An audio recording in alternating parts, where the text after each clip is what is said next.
नमस्कार दोस्तों, आप सबका बहुत बहुत स्वागत है मेरे YouTube चैनल में। चलिए आज हम सूरदास जी की कहानी, बचपन की कहानी जानेंगे। भगवान श्री कृष्ण भक्त सूरदास की बचपन की कहानी इस प्रकार से है। सूरदास मध्यकालीन भारत के सबसे प्रसिद्ध कवियों में से एक हैं। वे जन्म से अंधे थे, फिर भी भगवान कृष्ण के बहुत बड़े प्रशंसक थे। प्रसिद्ध ब्रज भाषा में भगवान कृष्ण के जीवन का सुंदर वर्णन आज भी उनके भजनों के रूप में जीवित है। आज हम इस कहानी के माध्यम से जानेंगे कि सूरदास कैसे लोकप्रिय हुए। चलिए जानते हैं। महान कवि संत सूरदास का जन्म मुगल काल में हुआ था। यह वर्ष 1478 था जब उनका जन्म हुआ था और जन्म स्थान सीही था जो इंद्रप्रस्थ के पास स्थित है। सूरदास का जन्म अत्यंत गरीब ब्राह्मण परिवार में हुआ था।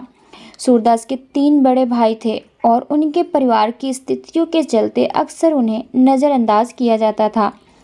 जब वे 3 वर्ष के हुए तब उन्हें सूर नाम मिला, जिसका अर्थ अंधा होता है। सूरदास ज़्यादातर भूखे पेट घूमते रहते थे और क्योंकि उनका परिवार उन्हें खाना खिलाना जरूरी नहीं समझता था। इतना ही नहीं, उत्सव के मौके पर भी उनके माता पिता उन पर ध्यान नहीं देते थे और अपने अन्य पुत्रों के लिए नए कपड़े लाते थे। यह बातें वाकई उनकी भावनाओं को ठेस पहुंचाती थी। उनके परिवार के समान ही बाहरी दुनिया भी उनके प्रति दयालु नहीं थी। दूसरे बच्चे उन्हें चिढ़ाते थे और जब वह रोते हुए अपनी माँ के पास आते थे तो वह उसे डांटती थी। इस प्रकार वह लंबे समय तक अपने घर के बरामदे में ही रहा करते थे। यहीं से उनका सामान्य जीवन शुरू हुआ। एक दिन गायकों का एक समूह भगवान कृष्ण की स्तुति गाते हुए गांव से गुजर रहा था। संगीत सुनकर सूरदास को आनंद की अनुभूति हुई, जैसा उन्होंने पहले कभी महसूस नहीं किया था।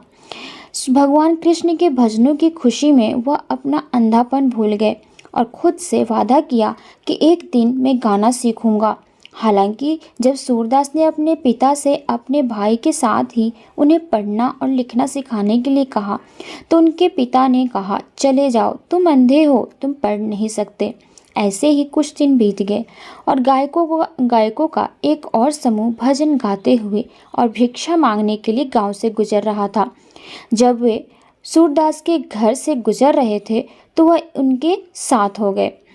जब रात हुई तो वे सभी विश्राम करने के लिए रुके और झील के नज़दीक की ठहरने की व्यवस्था की। उनमें से एक गायक सूरदास के पास आया और उससे पूछा कि तुम हमारा पीछा क्यों कर रहे हो।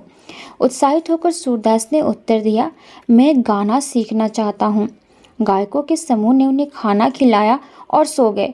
वे उसे बताए बिना सुबह सुबह निकल गए क्योंकि वो अपने साथ अंधे व्यक्ति का बोझ नहीं चाहते थे।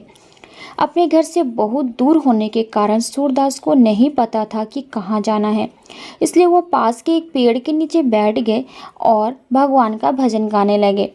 सूर की आवाज़ बहुत अच्छी थी और उसके पास जो कुछ भी होता वो उसी के साथ गाना शुरू कर देते। मार्ग से गुजरने वाले लोगों ने उन्हें कुछ खाने को दिया जिस पर वह जिंदा रहे। मथुरा और वृंदावन के बीच एक मार्ग पड़ता था और वह वहीं बैठकर गीत गाते थे। साथ ही यह यात्रा के दौरान शिविर लगाने के लिए भी एक प्रसिद्ध स्थान था। सूरदास वहां से गुजरने वाले लोगों से बात करते थे और इसके जरिए उन्होंने बाहरी दुनिया के बारे में काफ़ी कुछ सीखा। ऐसे ही समय बीतता गया और सूरदास 14 वर्ष के हो गए। इस समय तक वह एक गहरी छठी इंद्रिय विकसित कर चुके थे और चीज़ों की भविष्यवाणी करने में भी सक्षम थे। यह देखकर लोग हैरत में पड़ जाते थे। एक दिन जब ग्रामीणों ने एक जानवर खो दिया तो वे मदद के लिए सूरदास के पास आए और सूरदास जी ने उनका सही मार्गदर्शन किया। इसके तुरंत बाद लोगों ने उनके गायन में साथ देने के लिए उन्हें संगीत वाद्य यंत्र भेंट करना शुरू कर दिया। कुछ लोग तो उनके शिष्य भी बन गए। इस तरह एक जन्म से अंधा बालक एक गायक और साधु बन जाता है जिसे हर कोई प्यार और सम्मान देता है। तो ये सूरदास जी की बचपन की कहानी थी। उम्मीद करती हूँ वीडियो पसंद आया होगा। चलिए मिलते हैं अगले वीडियो में। धन्यवाद।